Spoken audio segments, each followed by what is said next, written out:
আসসালামাইকুম সবাইকে, welcome to intensive school and college. আমি ফাতেমা জিনাত মাইশা আপনাদের জন্য নিয়ে এসেছি এইচএসসি ফিনান্স প্রথম পত্রের অধ্যায় 3 অর্থের সমমূল্য ময়মনসিংহ বোর্ড 2022 সালে 4 নম্বর অঙ্কটির সমাধান।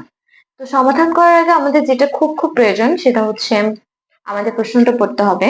এছাড়া তোমরা যারা আমার ইউটিউব চ্যানেলে নতুন তোমাদের সবাইকে জানাচ্ছি স্বাগতম এবং আমার চ্যানেলটিকে সাবস্ক্রাইব করে রাখো। এখানে এইচএসসি নিয়ে এবং এসএসসি নিয়ে ইনফরমেশন দেওয়া হয়। চলো এখন আমরা পড়ে নিই প্রশ্নটা। জনাব আদনান একটি সরকারি প্রতিষ্ঠানের কর্মকর্তা ছিলেন। তিনি চাকরি থেকে অবসর গ্রহণের পূর্বেই মৃত্যুবরণ করেন। তার স্ত্রী মিসেস তানিয়া স্বামীর গ্র্যাচুইটির 20 লক্ষ টাকা পেলেন। উক্ত টাকা তিনি একটি ব্যাংকে 5 বছরের জন্য জমা রাখার সিদ্ধান্ত নেন। তার কাছে দুটো বিকল্প প্রস্তাব রয়েছে। এখন দেখো দুটো বিকল্প প্রস্তাব কি আমরা একটু দেখে নিই।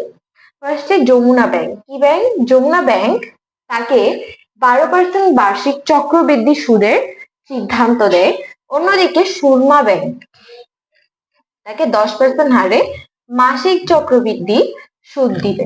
তাহলে দেখো কত আমাদেরকে প্রশ্ন করেছে, মেয়াদ শেষে মিসেস তানিয়া যমুনা ব্যাংক থেকে কত টাকা পাবেন। দ্যাট মিনস এটা আমাদেরকে ইঙ্গিত করছে এখানে আমাদের থেকে ফিউচার ভ্যালু মান বের করতে হবে। এবং ঘটা আমাদেরকে বলছে মিসেস তানিয়ার জন্য কোন ব্যাংকে টাকা জমা রাখা লাভজনক হবে। এখানে দেখো আমরা যমুনা ব্যাংকের ফিউচার ভ্যালু বের করে ফেলতে পারবো। ঘটা আমাদেরকে সুরমা ব্যাংকেরটা বের করে দেন দুইটাকে কি করতে হবে, কম্পেয়ার করতে হবে। তারপর আমরা বুঝতে পারবো যে কোনটা লাভজনক হবে। তো চলো ফার্স্ট আমরা গটা সলভ করবো।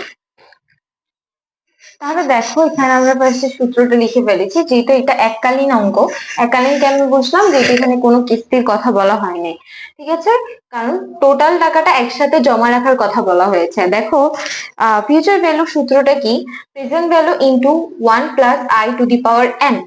তাহলে দেখো প্রেজেন্ট ভ্যালু আমাদেরকে এখানে দেখো 20 লক্ষ টাকা যেহেতু তিনি পেয়েছেন, এটাই আমাদের প্রেজেন্ট ভ্যালু। আমরা এখানে লিখেছি আই সমান হচ্ছে, দেখো যমুনা ব্যাংকের যেহেতু বের করতে বলছে, যমুনা ব্যাংক হচ্ছে 12%। যেহেতু 12% বলছে, 12% এখানে লেখা যায় না, আমাদেরকে এটা আগে ভাঙতে হয়। আমরা 12কে 100 দিয়ে ভাগ করলে আমাদের পার্সেন্টেজটা কি হবে, উঠে যাবে। ঠিক আছে, তাহলে দেখো আমাদের 0.12 আসে। এরপর এন হচ্ছে আমাদেরকে বলছে 5 বছরের জন্য, আচ্ছা আমরা 5 বছরের জন্য লিখেছি। এখন আমরা সব ইনফরমেশন এখানে লিখে ফেলবো। তো আমি ইনফরমেশন গুলো লিখে নিয়েছি। চলো এটা আমরা কিভাবে ক্যালকুলেটর করবো সেটা একটু তোমাদেরকে দেখাই। দেখো এখানে 0.12 প্লাস 1 দিব, দেন আমাদেরকে উপরে পাওয়ার আছে 5, তাই আমরা ক্যাপ, এই যে চিহ্নটা আছে এই ক্যাপটা দিয়ে আমরা 5 দিব, তাহলে আমাদেরকে একটা উত্তর দিবে। এরপরে এখানে যে 20 লক্ষ টাকা আছে, এটা কি হিসেবে আছে, কিছু না, মানে এখানে গুণ হিসেবে আছে, তা আমরা এখানে গুণ 20 লক্ষ টাকা দিব।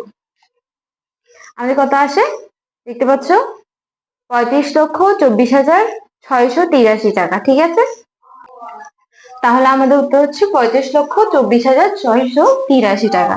এখন দেখো আমাদেরকে ঘতে বলা হয়েছে কোন ব্যাংকে রাখা লাভজনক হবে। দ্যাট মিনস আমরা যেহেতু যমুনা ব্যাংক থেকে এত লক্ষ টাকা পাচ্ছি, এখন আমাদের থেকে বের করতে হবে সুরমা ব্যাংক থেকে আমরা কত লক্ষ টাকা পাবো। ঠিক আছে, তারপর আমরা কম্পেয়ার করবো। দেখো আমি সব ইনফরমেশন বসিয়ে দিয়েছি এবং এখানে আমি বসিয়ে দিয়েছি। দেখো 10% বলছে এখানে, তাই আমরা আই এর মান 10%, এম এর মান 12 বার, এন এর মান 5 বছর, আর প্রেজেন্ট ভ্যালু হচ্ছে 20 লক্ষ টাকা। এখন আসো আমরা এটাকে কি করব, ক্যালকুলেশন করব। দেখো 0.10কে আমরা 12 দিয়ে ভাগ করব, 1 যোগ করব, উপরে আমাদের 5 ইন্টু 12, এরপরে আমাদের 20 লক্ষ, 30,90,617 টাকা বা 18 টাকা, যেহেতু 0.8 আছে। ঠিক আছে, আমরা রাউন্ড ফিগারটাই নেওয়ার চেষ্টা করব। তাহলে দেখো আমরা কিন্তু এত টাকা পাচ্ছি সুরমা ব্যাংক থেকে।